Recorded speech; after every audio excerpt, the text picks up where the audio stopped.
اللہ تعالیٰ نے اللہ کے نبی کو کیا بتایا؟ رحمتُ للعالمین. آئیے ذرا اس پوائنٹ پہ آ جائیں جہاں سے شروع کیا تھا. رحمتُ للعالمین. اور خود کو کیا کہا اللہ تعالیٰ نے اپنے آپ کو؟ رب العالمین. یعنی ہم میں اور نبی میں صرف اتنا کتنا فرق ہے؟ ہم میں اور نبی میں اتنا فرق ہے کہ عرش پر خدا ہے اور فرش پر مصطفیٰ ہے. اتنا فرق ہے بس. اللہ کے بعد اگر سیکنڈ درجہ اور سیکنڈ مقام کسی کا دیا جا سکتا ہے تو جناب محمد رسول اللہ صلی اللہ علیہ وسلم کو دیا جا سکتا ہے. لیکن ہائے افسوس، ایک نقطہ یہاں پر بھی حل کر لو. لوگوں نے اللہ اور نبی میں فرق نکالا تو اتنا فرق نکالا کہ پتہ ہی نہ چلا کہ اللہ کون اور نبی کون. آج اس فرق کو دیکھا. قوالیوں میں سنا تو کیا پڑھتے ہیں؟ جو عرش پہ مستوی تھا خدا ہو کر، مدینہ میں اتر پڑا مصطفیٰ ہو کر. بتاؤ میرے بھائیو، آج اللہ اور نبی میں کیا فرق نظر آیا؟ کہنے لگے اللہ نے اپنے نور سے محمد الرسول اللہ کو پیدا کیا. اب سوال کیا میں نے کہ اللہ کا نور محمد تے، کہنے لگا ہاں. میں نے کہا اللہ کھانا کھاتا ہے تو کیا دعا پڑھتا ہے؟ کہنے لگا کیسا مولوی ہے تو. ہم نے کہا اچھا اللہ لیٹرین میں جاتا ہے تو کیا دعا پڑھتا ہے؟ کہنے لگا ارے وہ کیا لیٹرین کرتا ہے؟ مولوی تیری کھوپڑی میں پتھر پڑ گئے. ہم نے کہا میری کھوپڑی میں پتھر نہیں بھر گئے بلکہ تیری کھوپڑی میں گوبر بھر گیا. کہنے لگا کیوں؟ ہم نے کہا اللہ بھی نور، نبی بھی نور. اور اللہ کھاتا نہیں، اللہ پیتا نہیں، اور نبی کھاتے ہیں اور نبی پیتے ہیں. اللہ کھاتا ہے نہیں، اللہ پیتا نہیں، اور نبی کھائیں تو دعا پڑھیں بسم اللہ. نبی لیٹرین میں جائیں تو اللہم انی اعوذ بک من الخبث والخبائث پڑھیں. کہنے لگا بات تو صحیح ہے لیکن مانوں گا نہیں. او لوگو، آج کوئی فرق ہی نظر نہ آیا. ہائے ہائے، کیا تمہیں اتنی سی بات سمجھ میں نہیں آتی؟ اور ایک حدیث میں آپ کو سناؤں. اللہ کے نبی صلی اللہ علیہ وسلم کیا فرماتے ہیں؟ اما عائشہ کی روایت ہے، کانا وانا عائشہ ان رسول اللہ صلی اللہ علیہ وسلم کانا فی سفر لہ فاتل بعیر لصفیہ. اللہ کے نبی سفر میں ہیں، آپ کی بیویاں بھی آپ کے ساتھ سفر میں جا رہی ہیں. حضرت صفیہ جو اللہ کے نبی کی بیوی تھی اور حضرت زینب بھی نبی کی بیوی تھی، یہ بھی سفر میں ہیں. حضرت صفیہ کا اونٹ بیمار پڑ گیا سفر میں. حضرت صفیہ رضی اللہ تعالیٰ عنہا کا اونٹ بیمار پڑ گیا سفر کے اندر. کیا ہوا پھر؟ اللہ کے نبی نے فرمایا اے زینب وفی ابل زینب فضل. حضرت زینب کے پاس، نبی کی بیوی کے پاس ایک اونٹ زیادہ تھا. اللہ کے نبی نے فرمایا اے زینب فإن بعیر لصفیہ فاتل. حضرت صفیہ کا اونٹ تھک گیا، بیمار پڑ گیا، رک گیا، جانے کے لائق نہ رہا. تمہارے پاس دو اونٹ، ایک اونٹ زیادہ ہے. میں کہتا ہوں کہ ایک اونٹ تم حضرت صفیہ کو دے دو. اے زینب ایک اونٹ تم صفیہ کو دے دو. حضرت زینب سوگن نہ تھی صفیہ تو تھوڑا سا معاملہ ہو جاتا ہے، کوئی بڑی بات نہیں. بڑے بڑے گھروں میں دیکھا گیا ہے ایک بیوی کے ہوتے ہوئے دوسری بیوی لاؤ گے تو دلی طور سے تھوڑی سی ناراضگی بیویوں میں رہتی ہی ہے. عورت تھی اللہ کے نبی کی بیوی بھی. حضرت زینب کیا کہتی ہیں؟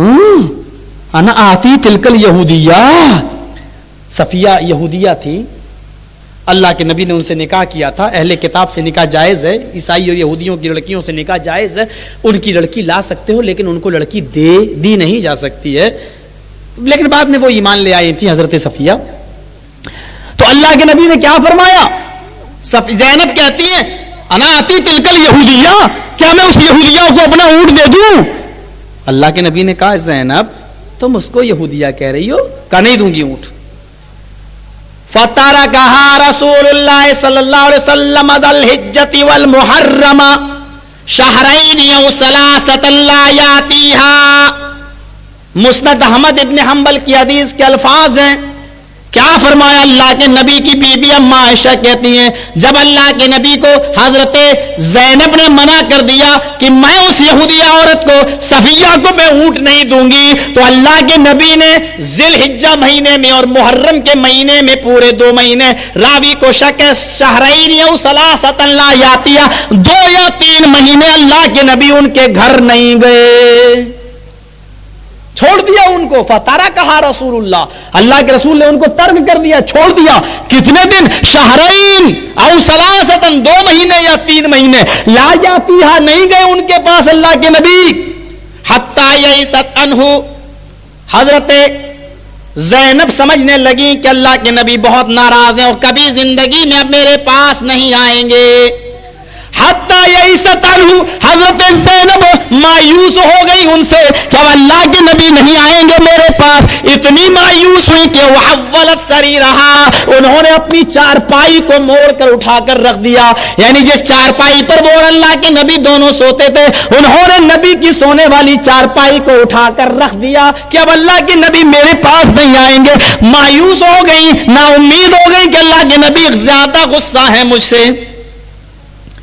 کہتی ہیں کہ میں نے چارپائی اٹھا کر رکھ دی، بہت مایوس ہو گئی کہ اچانک ایک دن میں نے دیکھا فبینما انا یوما بنصف النہار ینا بظل رسول اللہ صلی اللہ علیہ وسلم مقبل، اچانک میں نے دوپہر کی روز دیکھا، اچانک دن کی دوپہری میں میں نے دیکھا، کھڑی سورج کی روشنی میں میں نے دیکھا.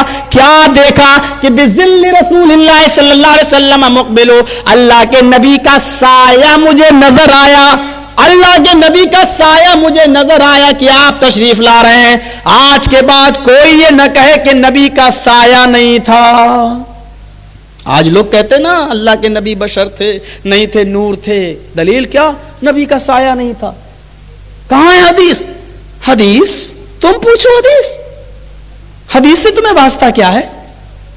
حدیث سے تمہیں مطلب کہ حدیث کہنے کا اور بولنے کا حق تو وہ رکھتا ہے جو پوری زندگی جو حدیث کی بات کرتا ہو، اور جس کے پاس مدینے والے سے نظر ہٹ کر اجمیر والے، بدایوں والے، کچھوچا والے اور پتہ نہیں ادھر ادھر ساری نظروں پہ پڑتی ہو، تو بیچارہ کس کس پہ نظر رکھے؟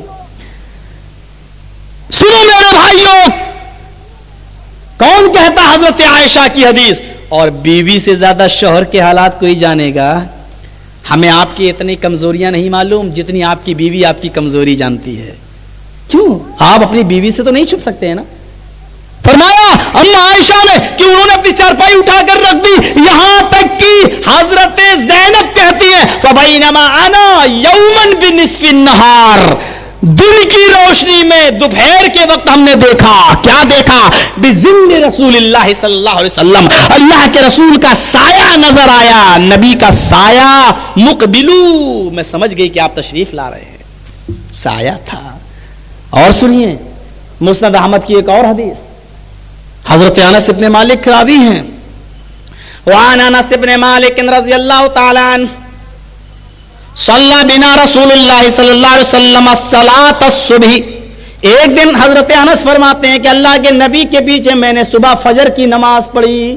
حدیث ہے، غور کیجئے گا. یا تو حدیث کا انکار کرو یا پھر اپنے عقیدے کا انکار کرو، دونوں چیزیں ایک بات بیک نہیں ہو سکتی. نہیں، نبی کا سایہ تھا بھی اور نہیں بھی تھا، یہ نہیں ہو سکتا. یہ رات بھی ہے، یہ دن بھی ہے، یہ نہیں ہو سکتا.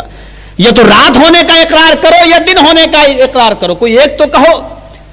میرے بھائیوں اب سنیے، آپ حضرت انس کیا کہتے ہیں کہ میں اللہ کے نبی کے پیچھے صبح کی فجر کی نماز میں نے پڑھی. صلی بنا رسول اللہ، صلی بنا رسول اللہ، اللہ کے رسول نے نماز پڑھائی اور میں نے آپ کے پیچھے نماز پڑھی اور اللہ کے نبی نے نماز پڑھائی. کون سی؟ صبح فجر کی نماز تھی. پھر کیا ہوا اس فجر کی نماز میں؟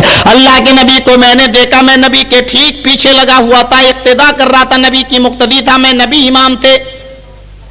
ثم مد یدہ ثم اخرہا، حدیث کے الفاظ.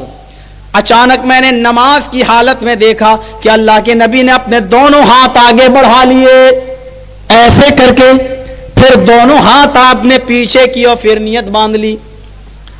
حضرت انس کہتے ہیں کہ میں نے دیکھا نماز کی حالت میں اللہ کے نبی نے ہاتھ آگے بڑھا لیے، پھر ہاتھ کھینچ لیے. فلما سلم قیل یا رسول اللہ لقد صنعت فی صلاتک لم تصنعھا فی غیرک. اے اللہ کے نبی، آج آپ نے، جب اللہ کے نبی نے سلام پھیرا فلما سلم السلام علیکم ورحمۃ اللہ کہہ کر جب نبی نے سلام پھیرا تو حضرت انس فرماتے ہیں کہ ہم نے سوال کیا اللہ کے نبی سے اور سارے صحابہ نے سوال کیا اللہ کے نبی صلی اللہ علیہ وسلم لقد صنعت فی صلاتک شیئا، آج آپ نے اپنی نماز میں ایسا کام کیا ہے لم تصنع فی غیرک، آج سے پہلے آپ نے کبھی ایسا کام نہیں کیا تھا۔ اے اللہ کے نبی آج یہ نیا کام دیکھا کہ آپ نے ہاتھ بڑھایا پھر آپ نے ہاتھ کھینچ لیا، اے اللہ کے نبی ایسا کام تو ہم نے آج سے پہلے کبھی نہیں دیکھا تھا۔ اللہ کے نبی جواب دیتے ہیں ہائے میرے صحابیوں میری بات سنو، میں نے ہاتھ کیوں بڑھایا، پھر میں نے ہاتھ کیوں کھینچا؟ آپ نے کھڑے ہو کر خطبہ دینا شروع کر دیا اور وجہ بتلانا شروع کر دی۔ آئے میرے ساتھیوں، آئے میرے صحابیوں، انی رأیت الجنت رأیت فیہا عالیۃ قطوفہا دانیہ۔ میرے بھائیوں، کرامت بزرگوں کی تو تم نے بہت سنی ہوں گی، حدیث کے الفاظ بھی سن لو۔ مولوی کا اپنا اپنا انداز ہوتا ہے، کوئی اجمیر والے کا قصہ سنانے بیٹھتا ہے تو کوئی بدایوں والے کی سیرت بیان کرنا شروع کر دیتا ہے، کوئی بغداد والے پیر کی باتیں بتاتا ہے، لیکن آج محمد رسول اللہ کی باتیں، ان کی حدیثیں سن سن کے سن لو۔ آج ایسے تذکرے بہت کم ہوتے ہوں کہ ایک طرف رب کا قرآن اور دوسری طرف جناب محمد رسول اللہ کی حدیث۔ آؤ، حدیث کہنے کا حق ہے مجھے، ہاں مجھے اس بات کی پرواہ نہیں کہ کسی کے خلاف بھی ہوئی جا رہی ہو، اس لیے مجھ سے شکایت نہ کرنا، شکایت کرنا ہے تو جناب محمد رسول اللہ سے شکایت کرنا یا ان محدثین سے کرنا جنہوں نے حدیث کی کتابوں میں یہ حدیث درج کر دی۔ آؤ، اللہ کے نبی کیا فرماتے ہیں، انی رأیت الجنت، آج